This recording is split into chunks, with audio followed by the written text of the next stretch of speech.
guys, welcome to another tutorial of the Solution Journals. Today we will learn how to add Instagram highlights, and the process is very simple.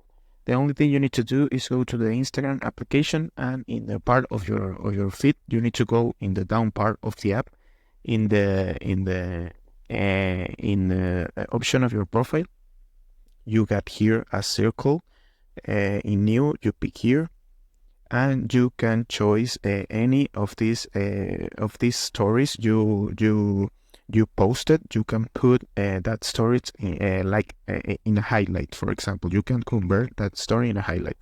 You pick here, you pick in next, and you need to put a name to this highlight. So you put the name, you pick in done, and you have the highlight posted in your profile anytime you want. So this is the process. It's an easy process to do.